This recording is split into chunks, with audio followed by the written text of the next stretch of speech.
Good evening, Bahamas. Coming up tonight on our news. Deputy Prime Minister Peter Turnquest says the Bahamas should have never been on the EU tax haven blacklist, founded his response to the opposition's criticisms. Members of Parliament debate the Witness Anonymity Amendment Bill 2018. Government is out and a new company is in to take over Bahamas Carnival.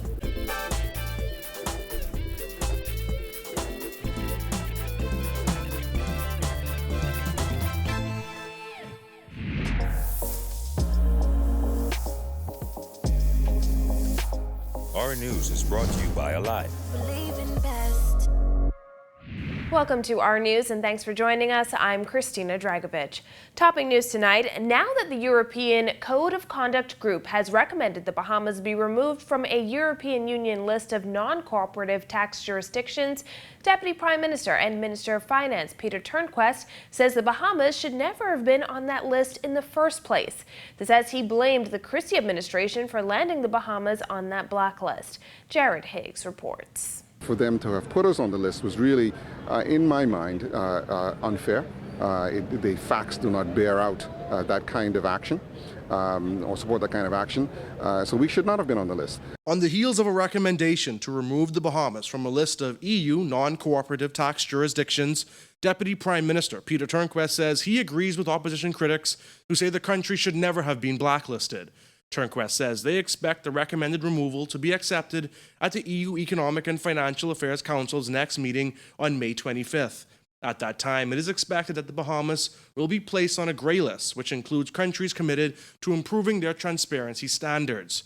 The finance minister says the former administration bears some blame for the country's woes. The first indication or invitation for dialogue with the Code of Conduct Group was in January of 2017.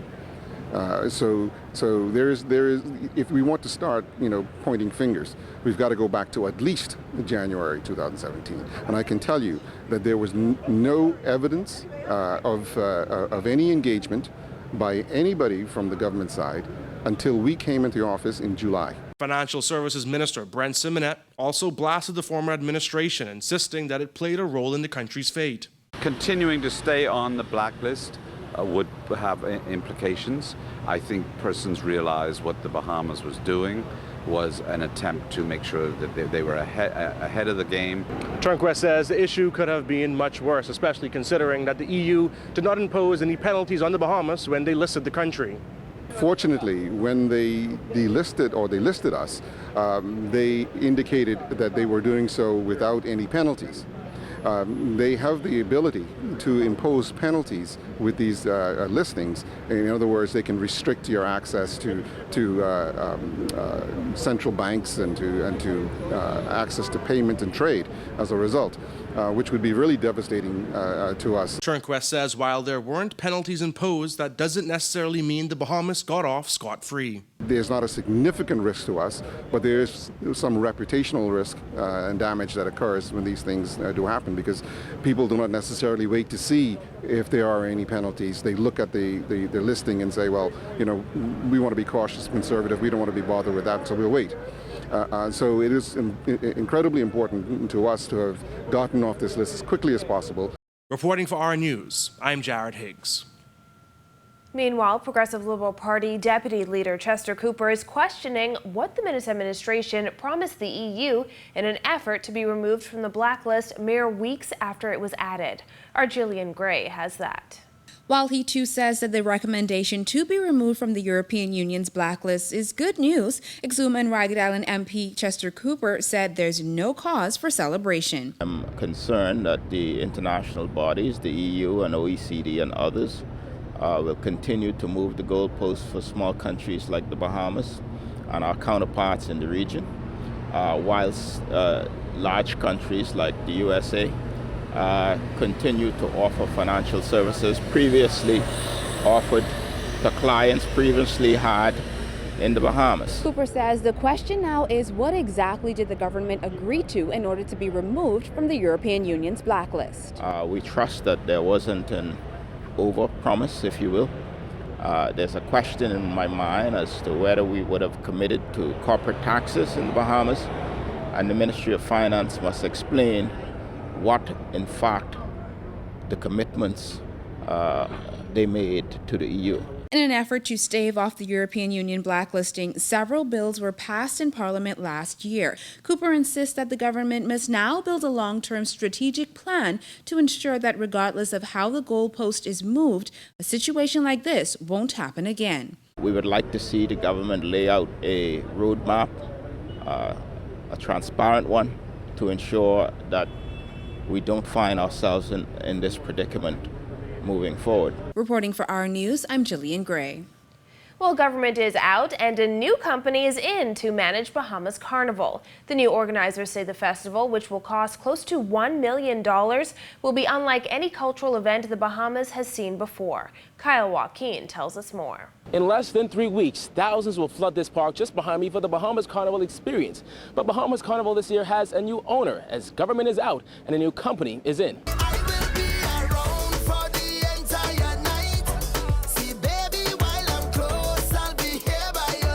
For his third stint at Carnival in the Bahamas, Machel Montano will headline the second night of the concert series. He'll be joined by Destra, who will kick off night 1, and St. Vincent's Skinny Fabulous for night 3. It's no longer Bahamas Junkanoo Carnival, but just Bahamas Carnival. The name is not the only big change. There is also a new company in charge. The goal is in consultation with the government to consistently move the organization and the brand forward. If you notice, we moved the word Junkanoo out of Carnival, Bahamas Carnival, because we wanted to make sure we separate what's indigenous to the Bahamas, but also something that we want to keep uniquely Fettin. We want to make sure that we don't merge the two and we keep it unique. In my journeys, I've seen what Carnival has done to many destinations, and the amount of visitors that come to those destinations for the purpose of Carnival, and we want to achieve that here in the Bahamas. It represents a major change from the Bahamas National Festival Commission, which oversaw the festival for its first 3 years. The company's vice president, MACKEY, said the goal is to eventually have Bahamas Carnival copywritten. And while you may not be familiar with the name Palantra Media, the company's spokesperson, Sebastian, says they've actually been around for a few years. We've been around for about 3 years now, and we've been assisting in many indirect ways in ensuring that the Junkanoo Carnival in the past went off successfully. We step up to the plate to provide the kind of excitement, the kind of thrill that can only be seen in the Bahamas. So just how much is the new company investing in this year's festival? Just over $800,000, far lower than the $9 million spent by the government for year 1 of Carnival and nearly $4 million spent on year 2. The F&M government has decided not to invest in this year's festival and leave it to the private sector, a decision which initially caused quite the delay. This year, the title sponsor is BTC, which is also sponsoring 5 of the Carnival bands. Click is also on board as a major sponsor. And just as he advertised on his social media, Miami's own DJ Khaled will be here to host the major concerts. Hey, yo, Bahamas, I'm coming home. You know, Bahamas is my second home. In the spirit of bringing up big-name international artists, DJ Khaled will not only be hosting, but he'll be here for the week to ensure international coverage is brought to this event. Bahamas Carnival takes place the first weekend of May from the 4th to the 6th.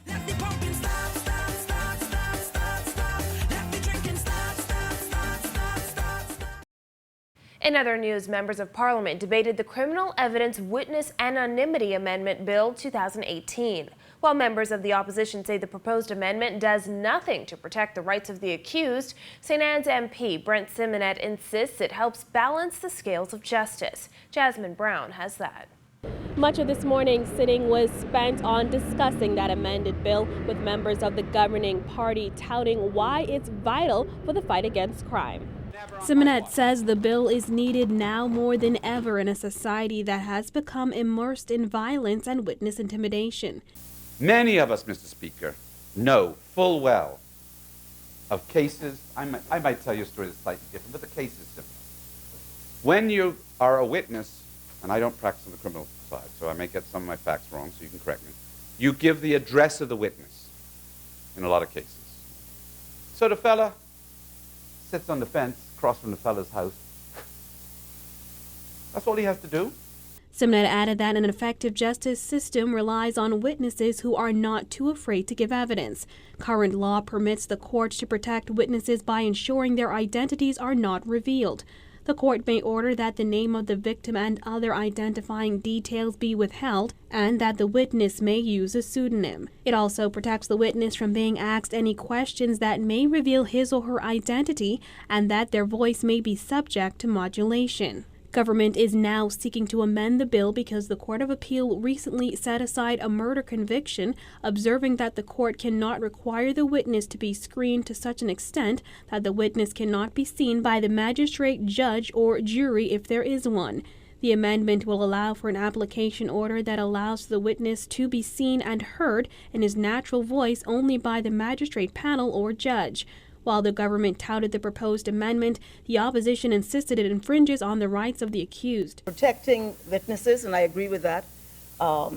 Justice being carried out against guilty persons, I agree with that also. But you're also dealing with accused persons who are presumed innocent. And I think that it's very important that the Parliament, the language of the Parliament, should create the balance which aids and assists in our pursuit of a just society. Opposition leader Philip Brave Davis went even further, insisting the entire witness protection program needs a serious overhaul. Instead of witness anonymity, in its whatever that might mean, in regard to what I say a witness is, the better route might be to strengthen witness protection. So I was always more in favor of the strengthening of the witness protection program, because at the end, that is a costly exercise. Carmichael MP Desmond Bannister admitted the amended bill is not without its flaws. However, he said members of the opposition must look at the bigger picture. Reporting for our News, I'm Jasmine Brown. Minister of Immigration Brent Symonette sending a stern warning to human traffickers, insisting the illegal practice will not be tolerated. Symonette says the government will strike fear in the hearts of human traffickers across the country. One was caught the other day, came before the court, and was charged and found guilty and fined. Okay? He was here on a work permit. That permit is up for renewal and will shortly be on my desk. In case he hasn't heard yet, the clear message will be refused. Symonette says the same no-nonsense approach will be taken against others caught trafficking humans. Because we cannot allow human traffickers to break the law in our country and come back to another agency of government and get a work permit. Never on my watch. Go home now, because when we prosecute you, that's where you're going. The Bahamas has maintained a Tier 1 ranking in the United States Trafficking in Persons report for the past 3 years. Still to come on our News, the PLP leader hits back at the DPM over the country's finances, plus a high school student brings home a gold medal and a new record. That and more when our News returns.